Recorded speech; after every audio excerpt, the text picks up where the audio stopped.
This is lesson 6.3, estimating the inventory. This is found on page 182 of your book. In this section, we are going to look at a few different methods for estimating inventory. Some of those are gross profit method, the retail method, and the merchandise, and then we will talk about merchandise inventory turnover. So the first method that we're going to look at is called gross profit method of estimating inventory. In this gross profit method, businesses will keep periodic inventory records and they will prepare this monthly financial statement.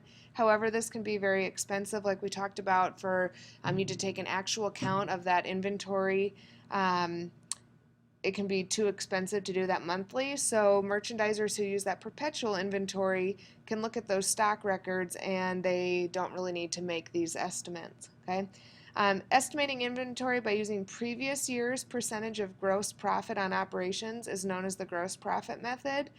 This method assumes that a continuing relationship exists between gross profit and net sales. So this you can only do if you think that you're kind of the same as you were last year at this time. Okay. An ending merchandise inventory amount calculated using the gross profit method is an estimate and is not absolutely accurate, so you need to make sure that you know that. So we will begin this estimated merchandise inventory sheet with the gross profit method by writing the beginning inventory amount, which would be this 158,930.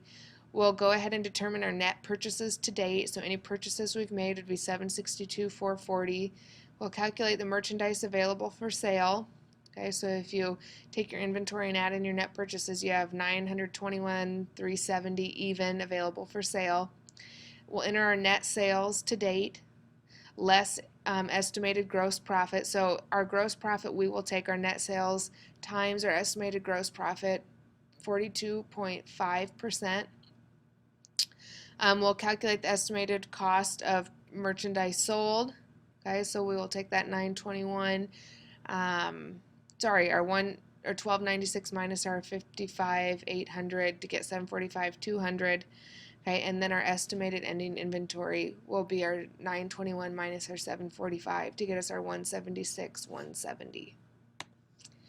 The retail method of estimating inventory is a little bit different. That's estimating inventory by using a percentage based on both cost and retail prices. So to use this method, businesses have to keep separate records of both cost and retail price for all of the following: net purchases, net sales, and beginning merchandise inventory. Again, this is an estimate, and this will estimate your ending merchandise inventory. Enter your beginning inventory at cost and at retail. So this was at cost and at retail. Add any net purchases at cost and at retail. Calculate merchandise available at cost and at retail. Write in your net sales. Calculate estimated ending inventory at retail. Here is your percentage. Okay, and determine your estimated inventory cost. This is our merchandise inventory turnover. This is something that businesses need to kind of look at. The more rapidly a business sells merchandise, the quicker it sells merchandise, the more chance it has to make better net income.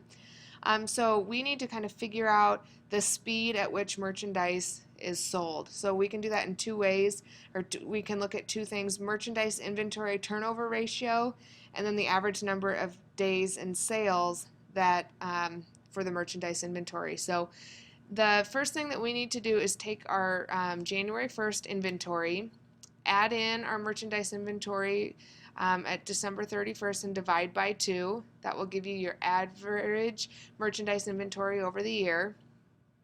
Then we're going to take our cost of merchandise sold plus our average merchandise inventory, and that will give us our merchandise inventory turnover ratio.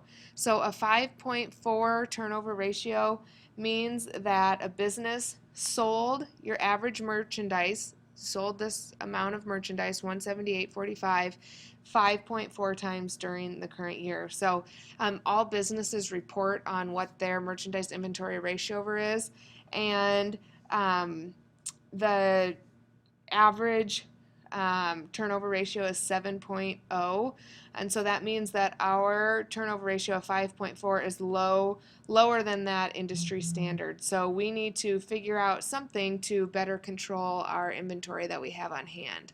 Okay, so we can tell that this is lower than that industry standard. The next thing we can look at is the average number of days sales in merchandise inventory. So we will just take the number of days in the year and divide by our merchandise inventory turnover ratio.